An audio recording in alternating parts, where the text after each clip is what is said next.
fihima kathiru minan nas. Neema mbili hizi wanadamu wengi, wallahi wengi sana wanaponjeka na neema hizi mbili. Neematani maghbunu fihima kathiru minan nas. Neema mbili hizi sisi wanadamu wengi sana tunaponjeka nazo, hatujui kama hizi ni neema.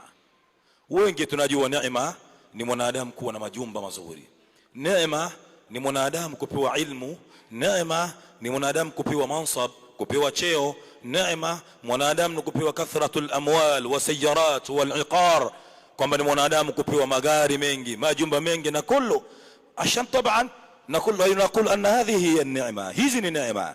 Lakini mtume sallallahu alayhi wasallam ikhtara nabiyuna Muhammad salawatullahi wa salamun alayhi anna ni'matan 'aziman 'ala al-muslimin, neema ilikuwa kubwa sana kwa muislam au kwa mwanadamu yeyote, al-afia, ni mwanadamu kuwa na afya ilikuwa njema.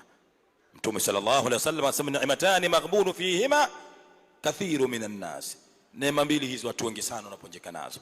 Neema ya kwanza mtume akasema as-sihha, afya yako.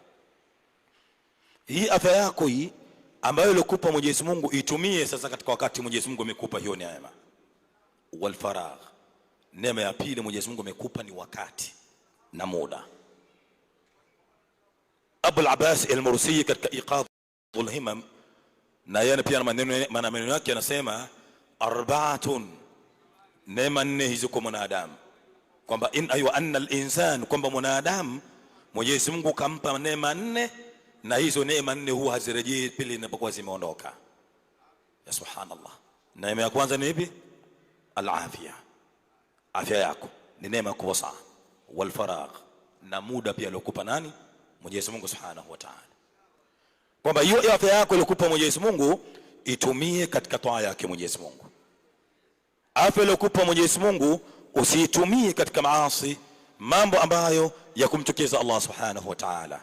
Mimi na wewe hatujui kesho wapi tutamkia. Al-Imam Uthaymin rahimahullah ana maneno yake pia anasema wasayati yawmun, ipo siku mwanadamu itakufikia. Wasayati yawmun ala al-insan, ipo siku mwanadamu itafanya nini? Itamfikia. Sayatamanna an yakuna fi kitabihi ziyadatun hasanatun au naqsu min sayyi'atin wama dhalika al-yawm biba'id. Ipo siku mwanadamu, kwa hiyo afya iliyokupa Mwenyezi Mungu, lakini ipo siku mwanadamu itakufikia na hiyo afya yako, utatamania kwamba kitabu chako kiwe kina mema mengi na wala kitabu chako kisiwe kina madhambi. Wama dhalika al-yawm biba'id, wala hiyo siku haitokuwa mbali kati yako wewe na kati yangu mimi. Maneno ya nani? Ya Imam Uthaymin rahimahullah. Anasema fal insanu yamshi ay fal mar'u yamshi fayasqutu mayitan aw yanamu ala firashihi fala yuqimuhu ila al-ghasil. Hujaona mwanadamu anatembea barabarani ghafla anadondoka anakufa, au anatoka na gari yake nyumbani kwake ameaga nyumbani anakwenda katika makazi yake, katikati ya barabara anagongwa